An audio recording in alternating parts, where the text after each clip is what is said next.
Olá, queridos! Sejam muito bem-vindos a mais um programa Pílulas da Verdade. Esse programa que está revolucionando no nosso país e quem sabe daqui a pouco vai alcançar outros países do mundo. É só você compartilhar. Compartilha este programa, compartilha este canal, porque como é numa plataforma tão grande quanto a do YouTube, uma pessoa de outra nacionalidade com outro idioma, ela tem a opção de selecionar o idioma dela e vai aparecer ali a tradução no idioma dela. Então é importante você estar compartilhando e aprendendo mais e mais conosco. Toda segunda e toda quarta-feira nós trazemos um tema novo, uma pílula da verdade, uma explicação de alguma questão à luz da Bíblia Sagrada para que nós venhamos viver e caminhar de acordo com os ensinamentos divinos. E hoje nós vamos abordar um tema que foi sugerido por uma de nossas telespectadoras, você escolhe aí o que você vai dizer, internautas. E o tema é o seguinte, é um tema interessante. A Bíblia Sagrada aborda pouco sobre esse tema, mas quando nós juntamos o contexto, conseguimos ter uma direção. Uma de nossas espectadoras pediu para que falássemos sobre sociedade à luz da Bíblia Sagrada. Sociedade, uma pessoa entrar em sociedade com outra para fazer negócios, para fazer comércio, certo? A Bíblia Sagrada aborda sobre isso? Aborda de uma forma contextual, tá bom? Se você disser para mim assim, aonde está escrito claramente, especificamente, a respeito de sociedade, você não vai encontrar. Assim como outros temas que a Bíblia aborda de forma contextual, a sociedade, você precisa dar uma mergulhada no contexto bíblico, certo? Então vamos lá, à luz da Bíblia. Bom, primeira coisa que a gente precisa entender é qual a etimologia da palavra sociedade. A palavra sociedade, a raiz dela significa o quê? Significa fazer aliança. Presta atenção, hein? Já vai anotando aí. Fazer uma aliança. Se propor a seguir junto. Junto. Uma aliança, seguir junto. Só por aqui a gente já começa a ter um entendimento assim, mas espera aí. Aliança quem faz não é o marido com a esposa? Não é o rapaz com a moça que fazem um compromisso de seguir juntos?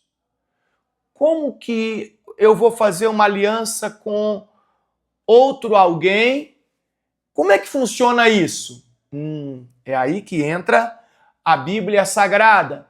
Vamos lá? Pílula da Verdade, certo? Primeiro lugar que nós vamos, Êxodo, capítulo de número 34 e versículo de número 10. Êxodo, capítulo de número 34 e versículo 10. O texto sagrado diz assim, vai acompanhando comigo aí, ó. Abri aqui agora, ó. Minha mão tá aqui, não tá úmida, tá? Aí, agarrou a folha aqui, ó. Pronto. Êxodo 34, versículo 10. Olha o que o Senhor Deus diz para nós.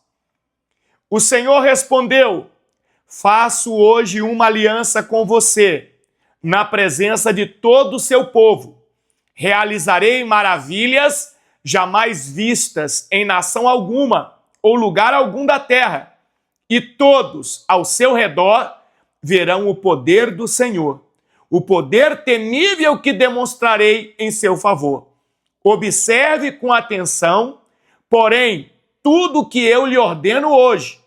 Irei à sua frente e expulsarei os amorreus, os cananeus, os hititas, os ferezeus, os heveus e os jebuseus. Agora preste atenção no 12, versículo 12. Tenha cuidado, tenha muito cuidado para não assinar tratados, ou seja, para não fazer alianças com os povos que vivem na terra para a qual você está indo. Se o fizer, seguirá pelos maus caminhos deles e cairá numa armadilha. Então o próprio Deus está indicando que eu tenho que tomar muito cuidado para não fazer nenhum tipo de aliança com pessoas que tenham entendimentos contrários, que tenham princípios contrários àqueles que o meu Deus me orienta na Sagrada Escritura. Por quê? Porque a tendência é, se eu tenho uma aliança com alguém que pensa diferente de mim, não falo nos negócios, não. Eu não falo nos negócios. Eu falo na maneira de caminhar, no pensamento, eu vou chamar religioso, tá bom? Para você entender. No pensamento religioso, nos princípios éticos, vai dar problema. Porque essa pessoa vai acabar me contaminando e eu vou seguir os princípios dela. Continuando, sobre o mesmo assunto, lá em 2 Coríntios, capítulo de número 6. Isso, 2 Coríntios, capítulo de número 6 e no versículo de número 14. O que Deus ensina para nós aqui? Não se ponham em julgo desigual com os descrentes. Como pode a justiça ser parceira da maldade? Como pode a luz conviver com as trevas? Então, mais uma indicação que eu tenho que tomar cuidado, não tem como a luz ser parceira das trevas. Não, olha, não tem como a maldade ser parceira da justiça. Enfim, eu tenho muitas indicações. E se a gente for falar diretamente de uma sociedade que aconteceu na Bíblia Sagrada, nós temos a questão de Ló e Abraão. Você lembra quando Deus falou com Abraão? O que Deus disse para Abraão? Sai da sua terra, da sua parentela, e vai para a terra que eu te mostrarei. Lá eu te abençoarei, farei de ti uma grande nação, seja você a própria bênção. Abraão era para ter levado apenas a sua esposa Sara. Por quê? Porque a esposa, ter sociedade com a esposa, é bíblico. É bíblico. Lá em Provérbios capítulo 31 você vê isso. Pega a sua Bíblia aí e olha. A partir do versículo 10 em diante. Ter sociedade com a esposa. Por quê? Porque a esposa e você fizeram uma aliança para a vida. O que você fizer de bom vai reverberar na vida de sua esposa. O que ela fizer de bom vai reverberar na sua vida. E automaticamente o inverso. O que você fizer de ruim, ela vai sofrer. E o que ela fizer de ruim, você vai sofrer. Porque vocês fizeram uma aliança para a vida. Para a vida. E também, biblicamente, nós encontramos respaldo para aliança, para sociedade entre pais e filhos solteiros. Pais e filhos solteiros. Onde que a gente vê isso? Lá em Gênesis, capítulo de número 2. Você pode pegar a sua Bíblia e ver aí, lá no versículo 24. O que o texto sagrado diz? Deixe o homem seu pai e sua mãe e se una à sua esposa e os dois serão uma só carne. Então, enquanto ele é solteiro, ele não deixou o pai, ele não deixou a mãe. Então, o que significa? O que ele constrói para o pai e para a mãe. O que o pai e a mãe constrói para ele. Mas quando ele se casa, mudou tudo. Por quê? Porque agora ele vai construir para a esposa e a esposa vai construir para ele. O pai e a mãe já saíram daquele círculo de aliança. É isso que a Bíblia Sagrada nos ensina. E aqui no texto de Gênesis capítulo 12, perdão, capítulo 13, nosso horário já vai estourar. Vou deixar aqui a referência para você ler em casa. O finalzinho diz aqui, ó, Gênesis capítulo de número 13, lá no versículo de número 10. Diz assim, ó: Ló olhou demoradamente para as planícies férteis do Vale do Jordão, na direção de Zoar.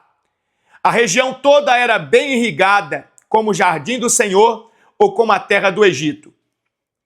E Ló escolheu para si todo o Vale do Jordão a leste, de onde estavam. Partiu para lá e se separou de seu tio Abraão. Assim Abraão continuou na terra de Canaã, e Ló mudou para as suas tendas para o lugar próximo de Sodoma e se estabeleceu entre as cidades da planície. Deixa eu resumir aqui, porque o nosso horário já está no final. O que aconteceu? Abraão e Ló fizeram uma sociedade. Mas Deus tinha dito para Abraão: deixa a sua parentela, você e sua esposa só, vou abençoar vocês. Certo? Abraão ouviu? Não, fez sociedade com Ló. Lá na frente deu problema, deu confusão. O que Abraão diz para Ló? Escolhe um lado para você ir. Para o lado que você foi, eu vou para outro. Ou seja, vai desfazer a sociedade. E toda a sociedade que é desfeita tem o quê? Tem prejuízo. Tem prejuízo. E aí entra o detalhe, você que é de Deus, você que é uma mulher de Deus, talvez a senhora que mandou aí a dúvida, está fazendo a sociedade com alguém que não tem os mesmos princípios. Então, o Ló não tinha os mesmos princípios que Abraão. Quando Abraão falou, escolhe um lado, Ló escolheu a parte boa e deixou, sabe o que para Abraão? O deserto. Abraão teve que começar de novo no deserto. Então, biblicamente falando, não seria aconselhável a sociedade, a não ser com marido, esposa ou filhos solteiros. Compartilhe esse vídeo e até a próxima Pílula da Verdade.